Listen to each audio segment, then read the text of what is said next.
Hello, hello! Andito na naman. Pag-usapan na naman natin muli si Sharon Cuneta at Gabby Concepcion. Itong pelikula na ito guys, hulaan nyo kung anong title ito at ulit-ulit ko itong pinapanood. Grabe. Gustong-gusto ko itong pelikula na ito para bang suntok sa buwan na magiging asawa mo ang iyong amo. At napaka-cute na cute si Sharon dito at napaka-gwapo talaga ng ating matinee idol na si Gabby Concepcion. Talagang mixed emotion pag napanood mo ito.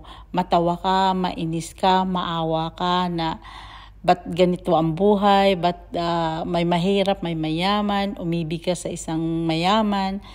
Tapos talagang it is a mix of emotion at nakaka-inlove at nakakainis at nakakatawa. Hulaan. Opo, Nana Rosa.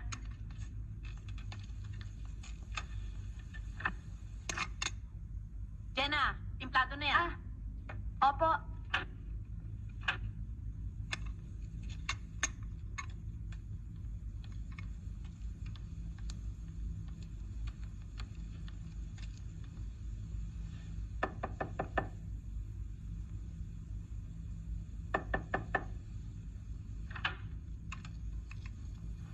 Ano yan? Sabi ho ni Nana Rosa. Hindi ako nagugutom. Eto ho, juice na lang ho. Sabi nga ayoko eh. Ibaba mo! Kainin mo! Inumin mo! You clumsy! Tino mo yung ginawa mo sa akin? Tino mo! Ako, Sus Mariosep, Diyos ko. Bakit ba? Bakit? Wala.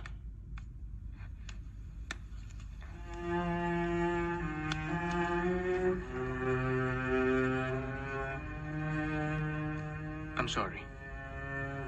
I'm sorry. Senyorito, hindi naman ganyan na ugali mo nang umalis ka dito Nagbabago ang lahat, Nana Rosa. Tao, ugali. Nagtataka nga ako. Bakit ang lolo na lang hindi nagbabago? Senyorito naman.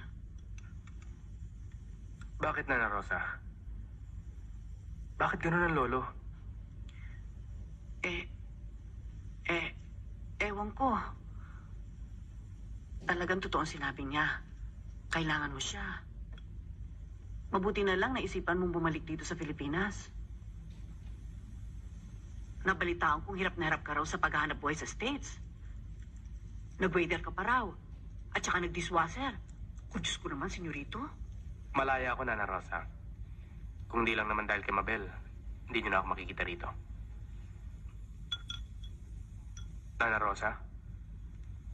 May nalalaman ba kayo tungkol sa nangyari kay Mabel? Ha? Ay, naku, senyorito. Ewan ko, anak. Naririto ka na rin lang. Total, hindi ka naman pinagtatabuyan ng iyong lolo. Nana Rosa? Sa palagay ninyo, may nalalaman si Jenna tungkol sa nangyari kay Mabel? O kanina pa? Bakit puro ewan ko ang sagot niyo sa mga tanong ko?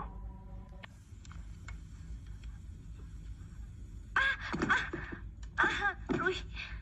Aray! Aray ko. Aray naman. Anong? Senyorito, wala ho akong ginagawang masama. Nanghihiram lang naman ho ako ng libro eh. Hindi ho kasi ako makatulog, kaya ho gusto kong magbasa. Ikaw nga. Ako nga ho, senyorito. Ako nga ho si Jenna. Yun hong nakabuho sa inyo ng juice kanina. Wag na ho kayong magalit sa akin. Hindi ko naman ho sinasadya eh. Hindi ako sa'yo nagalit. Pakikiupo lang ho.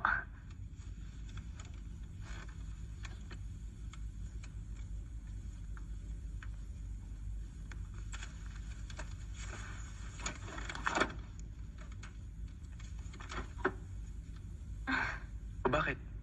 Ano nangyari? Masakit ba? Teka. Dito ba? Dito? Masakit pa? Salamat ho, senyorito.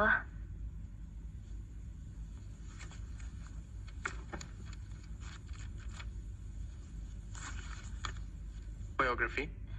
Gusto ko lang naman hong lumawak ang aking nalalaman eh. Kasi ho, tapos lang ho ako ng high school. Tsaka hindi naman ho bawal at tsaka masama ang self-improvement, di ho ba? Ikaw yung... Ako nga ho, senyorito. Ako ho yung inampun ni na Rosa mula ho nang mamatay ang aking ina. Si Milagros del Rosario, isa rin ho siyang katulong dito nung buhay pa ho ang inyong papa at mama. Nung umalis ako rito, you were only 14.